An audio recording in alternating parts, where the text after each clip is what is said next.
Fondée en 1115 par Robert d'Arbrissel dans un étroit vallon proche de la forêt de la Bécède, l'abbaye de Cadouin, affiliée à l'ordre de Cîteaux, a connu, malgré diverses vicissitudes, un rayonnement certain.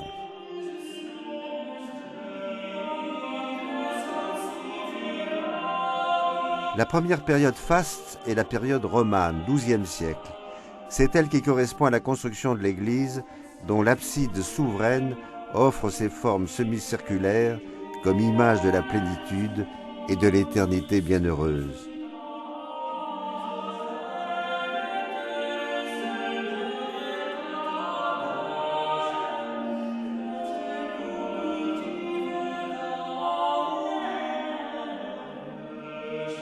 Mais dans la deuxième moitié du XVe siècle, après la bataille de Castillon, un autre style apparaît tout aussi exemplaire.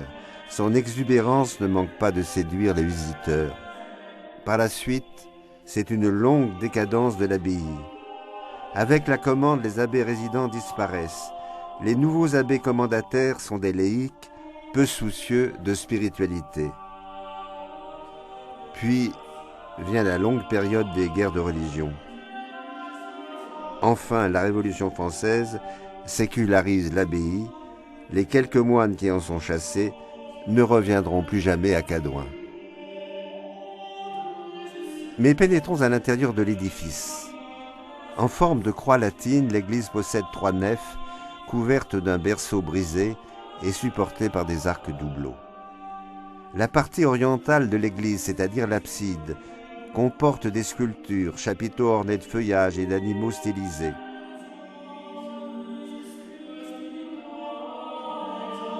Dans les 2 bras du transept, on peut voir également d'élégants chapiteaux décorés d'entrelacs et de palmettes. Le reste de l'édifice est parfaitement dépouillé. Pourquoi cette sévérité? Pourquoi cette nudité? Sans doute parce que les moines voulaient communiquer à leurs contemporains leur sagesse. Le monde de l'au-delà n'est pas destiné aux âmes hédonistes et sensibles, mais à ceux qui vivent dans le silence et la rigueur. Aussi la surprise est grande de découvrir à la hauteur du transept une statue de Marie toute de grâce et d'élégance, au pied de laquelle prit l'ancien abbé Pierre de Guin. Que de changements en 2 siècles!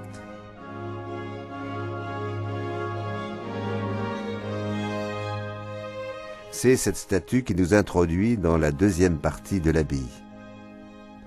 Le cloître, merveille des merveilles, qui s'allonge le long de l'église, est en rupture totale de style avec la nef romane. Autant la seconde est sévère et dépouillée, autant le premier, par la légèreté de sa structure et l'exubérance de sa décoration, marque l'essor d'un temps nouveau.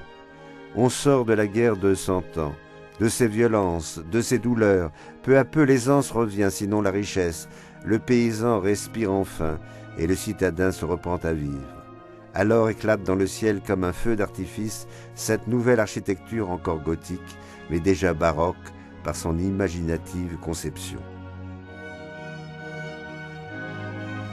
Dans ces galeries, on compte 26 travées à voûte d'ogive que des arcs intermédiaires appelés du doux nom de liernes et tiercerons découpent en étoiles.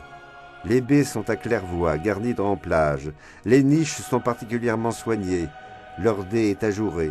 Arcs et colonnettes s'entrecroisent en une sorte de ballet aérien.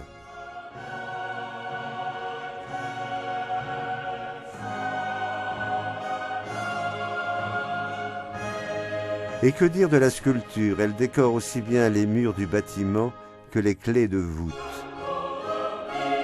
Ainsi, autour du trône du Père Abbé sont figurés des petits personnages à la fois pittoresques par leur forme et profonds par la leçon qu'ils donnent.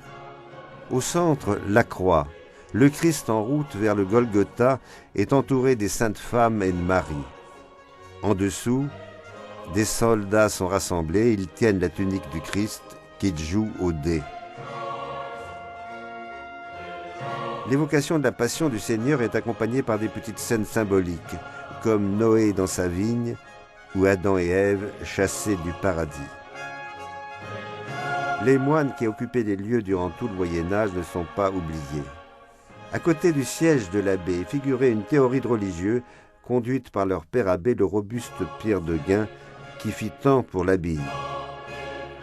Deux autres se disputent une volaille, curieuse représentation de la zizanie, mais les meilleurs d'entre eux se livrent à la lecture ou à la confession, petit tableau plein de pittoresque et de charme qui nous en disent long sur la vie monacale. Mais les clés de voûte sont encore plus exceptionnelles. Les sujets traités en sont très divers, scènes de la vie monastique, vices et vertus, épisodes de l'Ancien Testament. Même anecdotiques, ces scènes ont toujours un contenu moral. C'est un mari que son épouse conduit par le bout du nez, ou plus exactement grâce à un mort qui lui a été glissé dans la bouche. Même image de l'aveuglement. Dalida coupe les cheveux de Samson pendant son sommeil.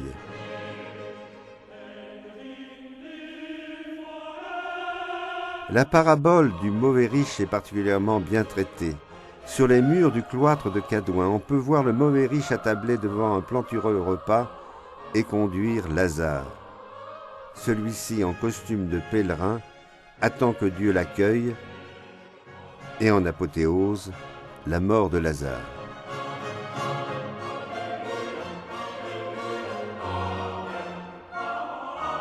Mais la vision des moines de Cadouin n'est pas seulement morale, elle peut être mystique, d'où l'importance de la scène de l'Annonciation reproduite dans le cloître, sujet essentiel de la foi chrétienne. C'est là en effet qu'a commencé le destin des hommes. De l'intérêt de ce cloître, le curé du lieu, le père Graziani, est bien conscient.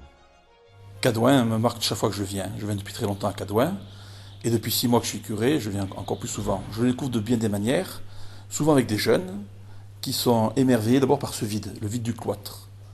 Ils ont une vie agitée et découvrir un calme, un vide, ça les introduit bien à la prière. Je découvre aussi Cadouin à travers les touristes qui viennent visiter l'église et qui prennent le temps de s'arrêter devant le Saint-Sacrement. Chaque fois, il y a pour 20-30 personnes qui chaque jour s'arrêtent pour prier 5-10 minutes devant le Saint-Sacrement. La beauté des pierres, mais aussi l'histoire, je crois, aide à la prière. On connaît le suaire de Cadouin, et de grands pèlerinages qui a attiré des rois comme Louis XI, mais des gens très humbles. Dans la région, beaucoup de gens sont marqués par la prière à Cadouin. Le pèlerinage a cessé en 1935, mais beaucoup de gens continuent à venir prier. On se demande d'ailleurs si on n'a pas restauré un pèlerinage à Cadouin pendant le carême. Ce qui me marque le plus à Cadouin, c'est aussi l'ambiance dans le village. Il n'y a pas beaucoup de chrétiens pratiquants, mais il y a une très bonne ambiance dans ce village. Et chaque personne, croyante ou non, est très respectueuse, attachée à la vie de prière des croyants dans cette église.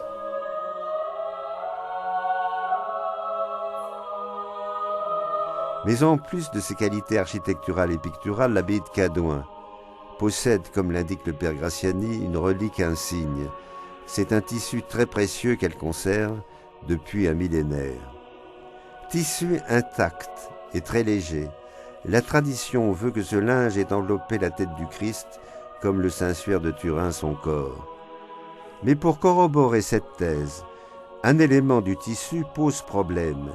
Il s'agit de bandes d'ornements décorées de lettres koufiques, donc arabes. Le tissu sacré proviendrait-il des musulmans? Ébranlé par cette révélation, l'évêque de Cahors en 1935 interrompit les pèlerinages. Mais aujourd'hui, beaucoup regrettent cette décision précipitée et souhaitent que les pèlerinages reprennent, malgré le diktat du Carbone 14, un peu comme a reprise la dévotion du Saint-Suaire de Turin. Le curé du lieu rêve du jour où il pourra raccrocher à des chaînes dans le cœur de son abbatiale le tissu très précieux dont la tradition reconnaît les éminentes qualités que la science lui conteste.